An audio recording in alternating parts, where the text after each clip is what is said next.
Hello guys, welcome back to my channel. Today's video is another VBX Feminist Speaks video where you guys choose the topic of my video. Now, before we get on to the requested topic for today, I feel that I need to address certain things that have transpired as a result of my previous video, which was my interview with Miss Barani Moon. Okay, let me just say that prior to doing this interview, I was very aware that I was probably going to get some pushback as a result of interviewing her. I mean, she was aware of this as well. Barani even said to me multiple times, I'm more worried about doing this for your sake because I know a lot of people out here don't like me, but I was like, it's fine, you're cool with me, like I'll still do the video with you. So as expected, there's been quite a response to that interview, and I wasn't expecting that it was going to inspire other videos to be created in response to that interview. But let me just say this.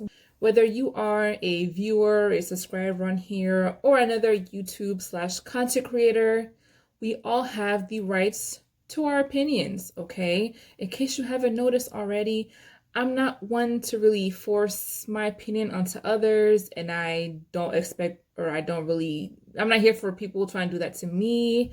I say what I think, and I allow others to express themselves. I may not necessarily agree with everything that they say, but at the same time, I'm not going to be like, well, you're wrong, blah, blah, blah. Now, as far as Barani is concerned, as of late, there have been a lot of people expressing different opinions about her, and they feel that she's racist and this, that, and the third. And, again, I'm not here to tell anyone if you feel that she is a racist. I mean, hey, that's your opinion. I'm not here to tell you that you're right or wrong. I can only state my opinion. And as I've said many times before, when it comes to me, myself being on YouTube, y'all know I don't like picking sides, and that comes to YouTubers as well. I am my own person, and I base individuals not only based on what they say, but their interactions with me and things like that, okay? So I know that Barani may be kind of new to some of you guys, but I have been in communication with Barani, and she has been commenting other my videos for like a year already. So I formed my opinion of Barani a long time ago, mainly based on the comments that she would leave under my videos. And I would actually look forward to Barani commenting on, especially on a lot of my older videos, because I always felt that she gave really well thought out responses. So because of that, I had a pretty positive image of her, and I still do. I never saw anything that hinted to me that she may be racist. So that is how I formed my opinion or whatever of her. But now I'm seeing quite a shift with all these people now saying that she is racist. And let me just say that throughout the trajectory of this past year, I have seen her getting it from all sides. I have seen Latinos saying that at one point, oh, she was Black Ronnie Moon, and she was like a suck up to Black people, but now apparently she's racist, and I don't know, maybe a low-key white supremacist. Like, y'all, again, if that is your opinion, that's fine. That's your opinion. Again, I'm not going to sit here and try to convince you otherwise. The thing is, people on YouTube like to do this. They're very much about like this guilty by association crap. And I'm not with that shit, okay? Throughout this whole time that her and Radical Latino have been kind of beefing or whatever you want to call it, I wasn't on here taking sides, okay? Despite their issues, that didn't stop me from talking to Radical Latino, just like it didn't stop me from talking to Barani, okay? And mind you, there's a lot of people out here that don't like Radical Latino, but does that now mean that I have to now stop talking to him or engaging on his videos or talking to him outside of YouTube. No, at least to me, it doesn't. Like, I'm fully aware some Latinos don't like him, but that doesn't mean that I'm going to stop liking him. This is the thing that I need you all to understand. Like, I am my own person, okay? I make my own opinions. I judge people individually, not based on what everybody else says about them. That is what I do with him, and that's what I've been doing with Barani, okay? So, honestly, y'all, I don't know what else to say. Now, I mean, can I see where certain people think that some of the things that she says or some of the beliefs that she may have are kind of questionable? Sure. Especially when it comes to the whole, light skin, white passing privilege. I can see where some people are coming from, where they feel that she's either not trying to see the reality of what the situation is, or that her privilege isn't allowing her to see that she has her privilege, whatever. I'm not here to argue her opinion. And I'm sure there are some of you that probably wish that I had, I guess, challenged her a little more on that when I was interviewing her. But in reality, the purpose of that interview wasn't to debate her or to challenge her ideas. It was simply for her to speak and for her to state her opinions. All right, that's all it was. In case y'all haven't noticed already, I am a very non-combative, non-confrontational person. Unless you come for me directly, then I'm gonna pop off and snap back. But if not, I'm just not that type of person. And even being kind of in the middle of any type of drama just makes me want to cringe a little bit. Like, I'm not for it. Leave me out your drama. All right. That's all I'm going to say. Leave me out y'all's drama. I'm not going to stop talking to either. Okay. Like, and for everyone saying that she's racist, I mean, if that's how you feel, cool. But when you compare Barani to somebody like Antonio Batista, who is a well-known racist, and he openly admits it, has no problem admitting it, I don't see them as being the same thing. I just don't. Like, I don't. And that's that. Some of you may disagree with me, and that is entirely fine. That's fine. I don't expect y'all to agree with everything that I say or to agree with certain friendships that I choose to have here on YouTube. Again, y'all can have your own opinions. So, with that out the way, let's move on to the video now. All right, so one of my subscribers emails me and asked that I speak on the following. In their email, they said, I noticed a lot of Hispanic men that have money aren't married to Hispanic women. For instance, a lot of Cuban men and Dominican men go after white women. The Mexican professors in college are married to white women, or Hispanic families pressure their daughters to marry white men. Thanks, love your show. Okay. So I figured the best way to tackle this topic would be, of course, with facts, with statistics, and try to present this in the most objective way possible. So to any Latino men out there, don't get in your feelings. I'm just stating facts. All right. Okay. So according to an article I found from the Pew Research Center from May 2017, overall increases in intermarriage have been fueled in part by rising intermarriage rates among Black and white newlyweds. The share of recently married Blacks with a spouse of a different race or ethnicity has more than tripled from 5% in 1980 to 18% in 2015. Among recently married whites, rates have more than doubled from 4% up to 11%. Now, at the same time, intermarriage has ticked down recently among recently married Asians and remained more or less stable among Hispanic newlyweds. Even though intermarriage has not been increasing for these two groups, they remain far more likely than Black or white newlyweds to marry someone of a different race or ethnicity. About 3 in 10 Asian newlyweds, or 29%, have a spouse of a different race or ethnicity, and the same is true of Hispanics, which are at 27%. So for newly married Hispanics and Asians, the likelihood of intermarriage is closely related to whether they were born in the U.S. or abroad. Among the half of Hispanic newlyweds who are immigrants, 15% married a non-Hispanic. In comparison, 39% of U.S.-born Hispanics did. So as you can see from those numbers, 15% among the immigrants versus 39% among U.S.-born Latinos, it is quite a big gap. And I think it makes sense, though. I think growing up in the U.S., of course, you're going to be able to speak English a lot better. But I think also if you actually grew up around white kids or like in a white neighborhood, you made white friends and you go to school with them, I think that does kind of increase the chances of getting into relationships with white people and maybe eventually even marrying white. Versus someone who was born and raised back in their home country and may not speak English very well or maybe hasn't been around a whole lot of white Americans. So among Hispanic newlyweds, higher levels of education are also strongly linked with higher rates of intermarriage.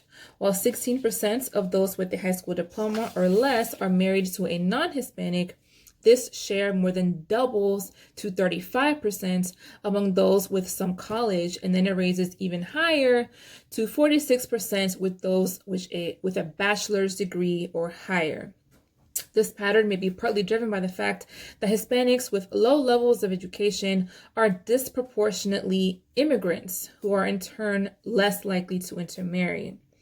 So I think there may be multiple things that go into those statistics. I think on the one hand, historically, in a lot of colleges, whites obviously made up the majority of the student body.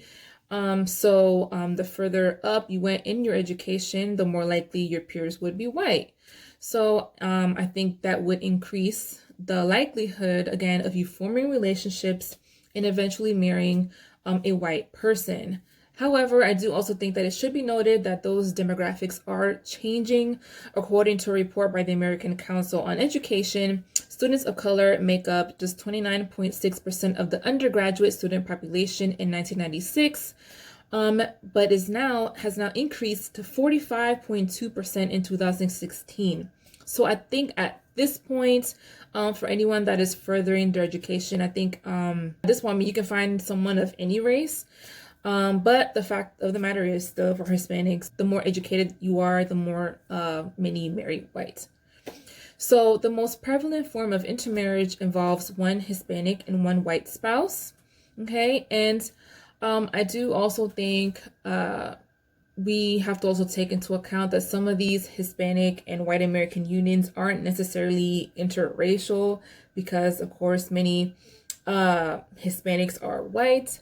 I'm sure a lot of the Cubans that marry white are white themselves. I think the same can be said for a lot of Puerto Ricans, etc.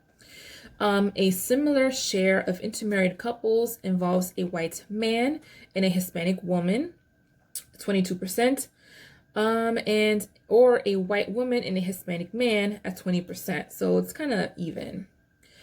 Now, as to why everyday Hispanic folk marry white people, I think one factor is there are a lot of immigrant Hispanics or Latinos that come to this country, and it is known that a lot of them do kind of push for their kids to marry whites, whether they bring them here at a very young age or whether they have them here in the U.S. and they're born here in the U.S. It's not uncommon to hear a lot of immigrant parents tell their kids to marry white.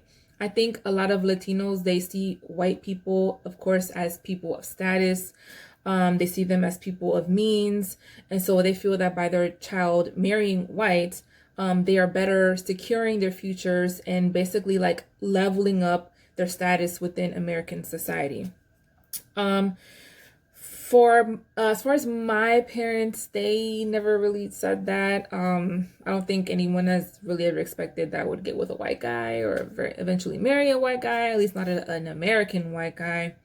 But there were a few instances in high school where my mom did kind of question me, like, why don't you date white boys? Like, you don't like white men? And I was just kind of like, they're not really like my taste, you know? And then, you know, you still have a lot of Latino parents that still have that very antiquated way of thinking where they see procreating with white people and kind of bringing in more of that white gene into the family gene pool as a way of improving or bettering their bloodline. Okay, so that's one aspect of it. Personally, I will say that among some of my cousins who are all Dominican, I have heard some of them say, and this is including, ones that are back on the island, they would say things like, me voy por Nueva York a conseguirme una gringa con ojos azules, pelo rubio, pero que tenga culo grande, dumb stuff like that. In other words, they would say shit like, I'm gonna come to New York, because they call the entire United States New York, and like, yeah, I'm gonna find myself a white girl, blonde hair, blue eyes, big butt, stuff like that.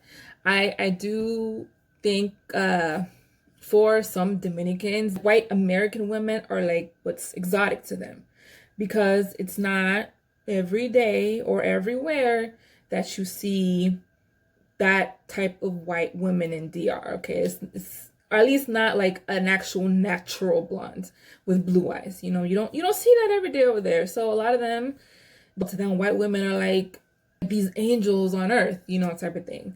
No, I can't deny and say that some Dominican men don't think this way. It's interesting because most of the Dominican guys that I know that have either been with or married white American women, they're like, darker skinned themselves, as opposed to, I would say, probably the Cubans or the Puerto Ricans that marry white. I think most of them are white themselves. I don't know why it is I haven't seen too many like light skinned Dominicans with white women. I don't know. It's very weird. But anyways, so that is why I think some of your everyday Hispanics marry white, apart from the education level aside. Now, when it comes to the more successful, affluent Hispanic men marrying whites, I think it's kind of like the whole education thing, where like the more up in society you go, the more closer you get to the top, the more white people you're going to be surrounded by.